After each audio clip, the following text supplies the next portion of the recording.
প্রথমটা হলো ইয়া নবী বা ইয়া রাসূলুল্লাহ।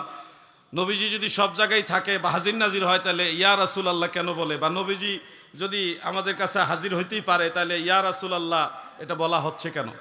দূরে হইলেই তো ইয়া রাসূলুল্লাহ বলে, কাছে হইলে ইয়া রাসূলুল্লাহ বা ইয়া নবী বলে না। এই ধরনের প্রশ্নটা, এই কথাটা যারা ধারণা রাখে এরা কখনো কোনো মুহাক্কিক আলেম হতে পারে না।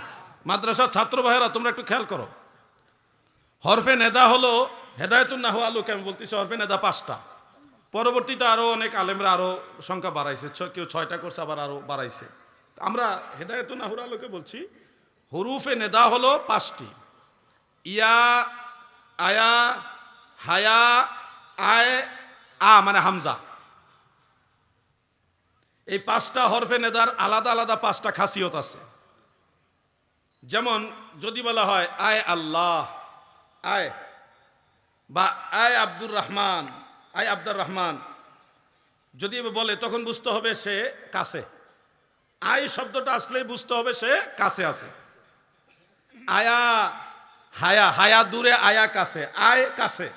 আর ইয়া যখন আসে, ইয়া আল্লাহ বা ইয়া রাসূল আল্লাহ বা ইয়া আব্দুর রহমান, কাউকে যদি ইয়া হরফে নাদা দিয়ে ডাক দেওয়া হয় তখন এটা করিব আও বাঈদ দুইটার মানা দেয়। কাছেও বলা, যদি কেউ কাছে থাকে তাকেও ইয়া দিয়ে সম্বোধন করা যাবে, কেউ যদি দূরে থাকে তাকেও ইয়া দিয়ে সম্বোধন করা যাবে। এই হরফটা স্পেশাল, এই হরফটা হলো কি স্পেশাল, কাছে এবং দূরে দুইটাই মানা দেয়।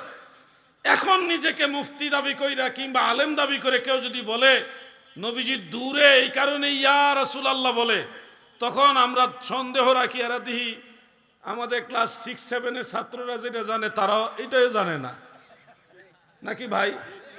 6-7 ছাত্র মাদ্রাসা তারাও জানে হরফে নেদা ইয়া আসলে করিব বাঈদ দুইটাই মানা দেয়, কাছে দূরে দুইটাই অর্থ দেয়। তো উনি মুফতি সাহেব হইছে, হইয়া যদি বলে যে ইয়া রাসূলুল্লাহ বললে বুঝাই নবী দূরে, তাহলে তো আমরা মনে করতেছি আমাদের সুন্নি মাদ্রাসার ছাত্ররা 6-7 যেটা জানে উনি ওইটা জানে না। আপনারা আমার কথাটা মনের ভিতরে নোট করে রাখেন।